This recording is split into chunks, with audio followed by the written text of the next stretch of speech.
Good morning students, Aryama ज्ञान संबोधि में आप सभी का स्वागत है।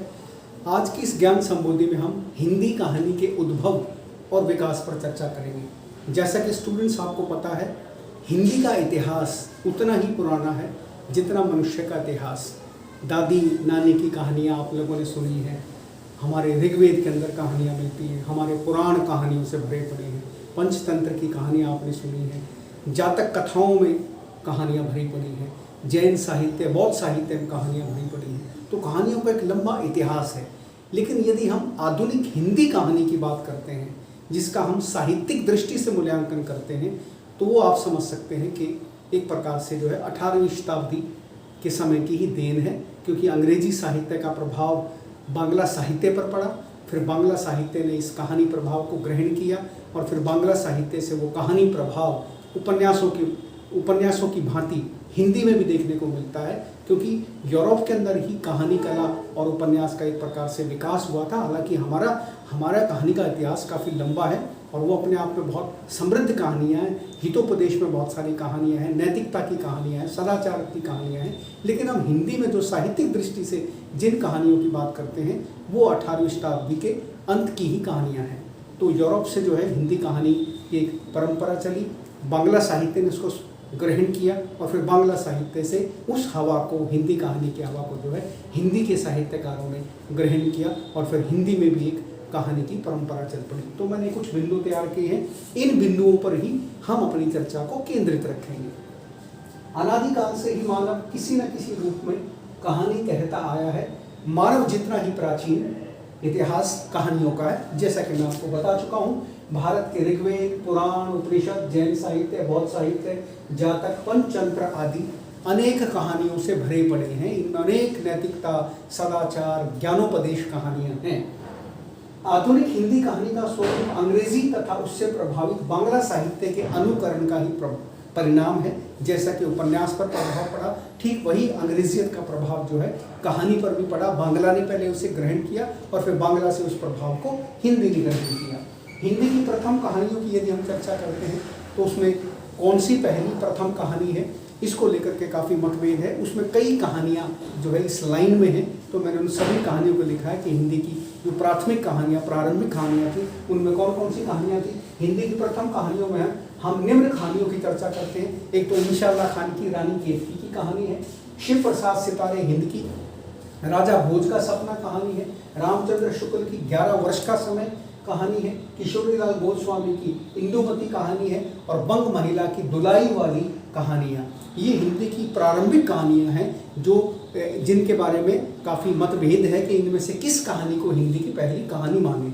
लेकिन विद्वान कहते हैं कि माधव प्रसाद द्वारा रचित एक टोकरी भर मिट्टी हिंदी की प्रथम मौलिक कहानी स्वीकार की गई है। एक टोकरी भर मिट्टी माधव प्रसाद की मौलिक कहानी जो है, ये हिंदी की पहली मौलिक कहानी मानी गई है। उसके बाद यदि हम अगले बिंदु की बात करते हैं तो हिंदी कहानी के विकास की यात्रा 2 पत्रिकाओं से जुड़ी है, सरस्वती और इंदु। ये 2 ऐसी पत्रिकाएं थी जिनसे जो है हिंदी की एक विकास यात्रा शुरू हुई। ये उस समय की बड़ी प्रसिद्ध पत्रिकाएं थी और इनमें बहुत सारे लेखकों की कहानियाँ छपती थी। इनको लोग जो है, इन पत्रिकाओं को लोग पढ़ना पसंद करते थे।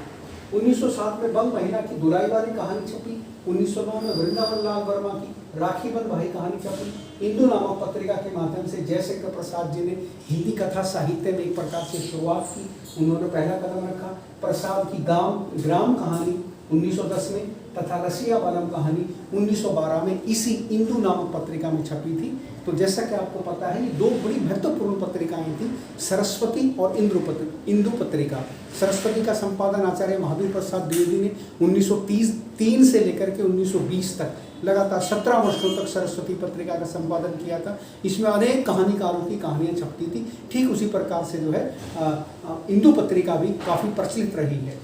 उसके बाद यदि हम अगले बिंदु की बात करते हैं तो प्रेमचंद पूर्व युग में चंद्रधर शर्मा गुलेरी की, उसने कहा था कहानी काफ़ी लोकप्रिय रही है। चंद्रधर शर्मा गुलेरी भी जो है प्रेमचंद्र पूर्व जो युग था उसके बड़े सफल कहानीकार हुए हैं और उसने कहा था कहानी काफ़ी लोकप्रिय हुई है। प्रेमचंद पूर्व युग में प्रसाद, विश्वम्भरनाथ शर्मा, कौशिक, सुदर्शन, पांडेयचंद शर्मा, उग्र, चतुर्सेन शास्त्री आदि ने कहानियाँ लिखनी प्रारंभ कर दी थी।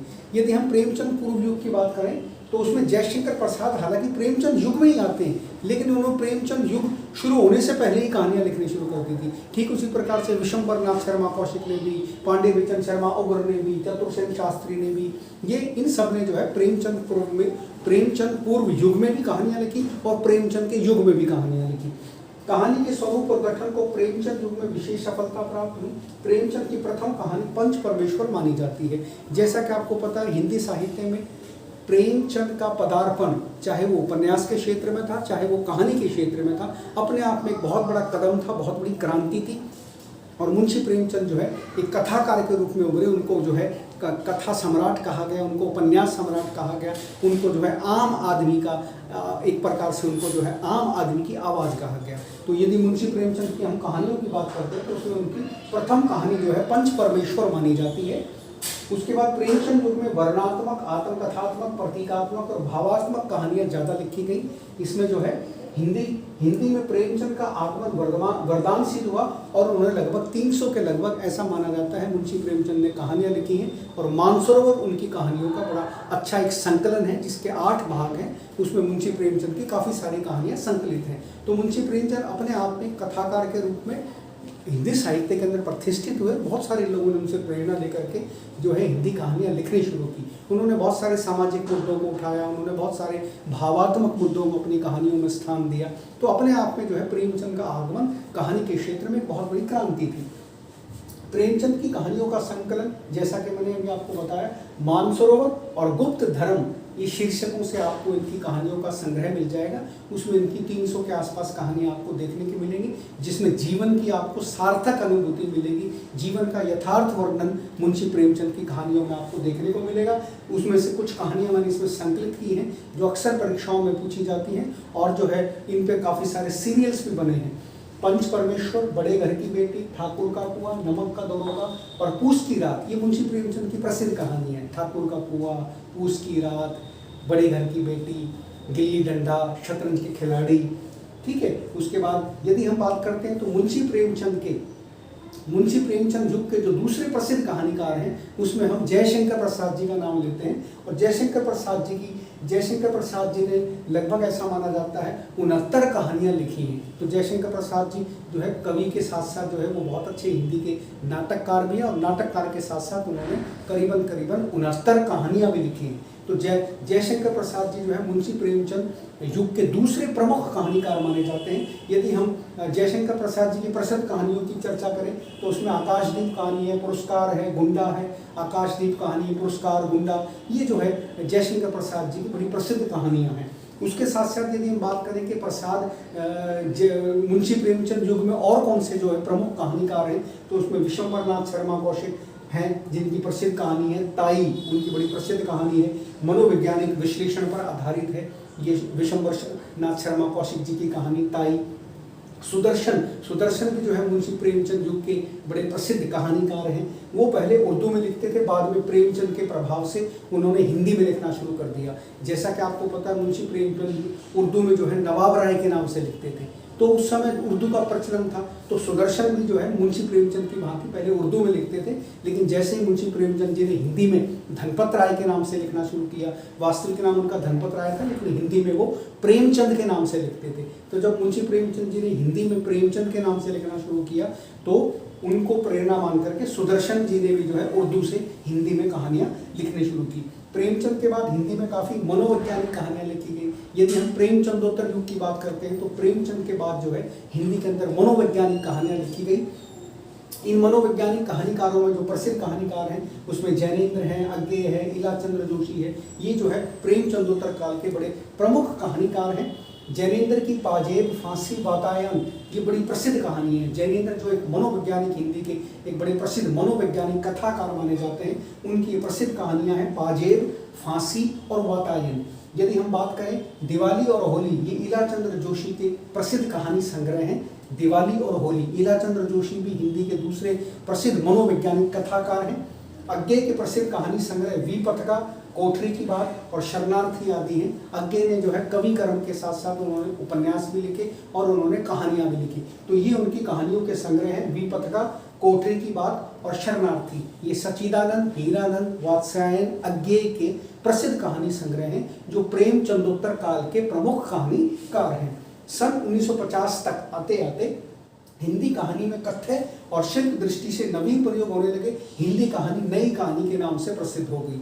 जैसे ही 1950 का दशक शुरू हुआ तो हिंदी कहानी का जो कथ्य है, उसका जो कथानक है, उसका जो प्लॉट था, उसका जो शिल्प दृष्टि थी, उसमें कई प्रकार के नवीन प्रयोग होने लगे और इस समय जो है कहानी को हम नई कहानी के नाम से जानते हैं। उसमें नए मुद्दों को उठाया गया, उसमें शहरीकरण की समस्याओं को उठाया गया, उसमें महानगरों की समस्याओं को उठाया गया। इस प्रकार के बहुत सारे नए विषय जो है नई कहानी में देखने को मिलते हैं।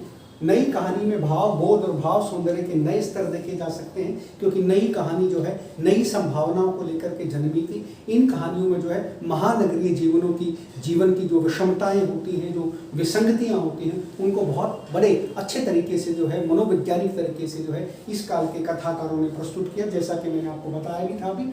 नई कहानी में भाव, बोध और भाव सौंदर्य के नए स्तर देखे जा सकते हैं। यदि हम नए कहानीकारों की बात करते हैं कि नए कहानीकारों में कौन से हैं, तो उसमें मोहन राकेश हैं, राजेंद्र यादव हैं, मनु भंडारी हैं, फणीश्वर नाथ रेणु हैं, निर्मल वर्मा हैं, धर्मवीर भारती हैं, विष्णु प्रभाकर हैं, भीष्म साहनी हैं, शिवानी हैं, रविंद्र कालिया हैं। ये इनके जो है प्रसिद्ध जो है नए कहानीकार हैं। इन्होंने नए मुद्दों को उठाया, उसमें बेरोजगारी की समस्याओं को उठाया, उसमें हमारा देश नया आज़ाद हुआ था 1947 में, तो 1950 में जो है उस प्रकार की, जैसे यदि हम भीष्म साहनी की बात करते हैं तो उन्होंने जो है भीष्म साहनी ने कई इस तरह की कहानियाँ लिखी जिसमें भारत पाक विभाजन की विषमताओं को दिखाया गया था।